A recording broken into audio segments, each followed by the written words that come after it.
The clock was ticking down to 8 p.m. Eastern Time. The United States military was literally minutes away from launching a massive air campaign across the Iranian mainland. The ultimatum from President Trump was blunt. Delivered directly over social media, the message warned that if Iran did not comply by 8 p.m., a whole civilization will die tonight. The path to this standoff began February 28th. Joint military strikes by the U.S. and Israel killed Iran's supreme leader, Ali Khamenei, turning years of tension into an all-out regional war. Iran retaliated by choking off the Strait of Hormuz. By blocking this narrow channel, Tehran seized control of 20% of the world's global oil supply. This blockade had immediate global consequences. Gas prices surged to levels that are currently crushing economies across the globe.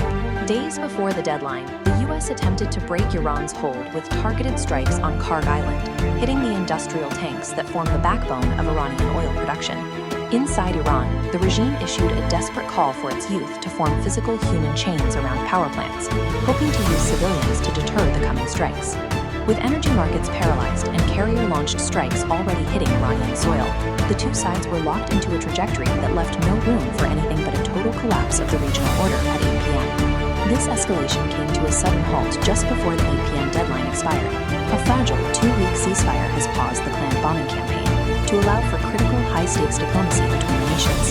This delay was brokered by Pakistani PM Shehbaz Sharif, who acted as the primary mediator between Washington and Tehran. This chart shows the price of crude oil futures. You can see oil prices plummeting nearly 15% the moment the truce was announced. For now, the immediate threat of a $150 barrel of oil and the destruction of the Iranian power grid has been avoided. However, the truce remains a temporary fix for a much larger problem. The central issue with this 11th-hour truce is that Washington and Tehran are publicly describing two completely different deals. The White House claims that Iran has already agreed to a complete, immediate, and safe opening of the Strait of Hormuz to all traffic. Tehran's narrative is far more complex.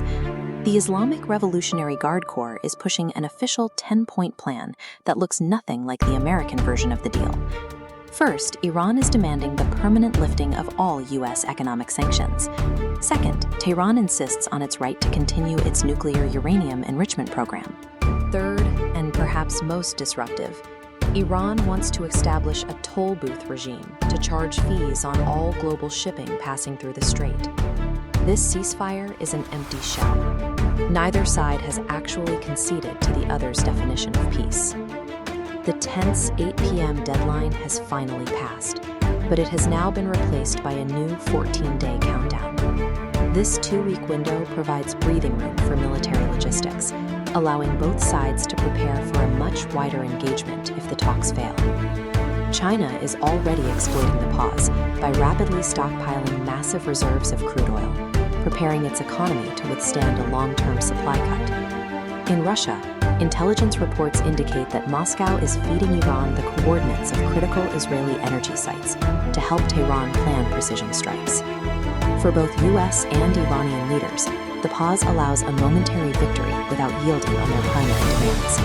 This fragile 14-day pause has not defused the situation. Instead, it has completely and irreversibly globalized the stakes.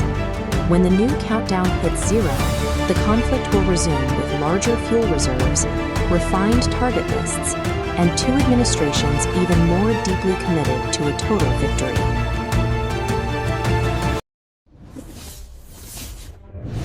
For comprehensive geopolitical updates, subscribe to Updatoscope.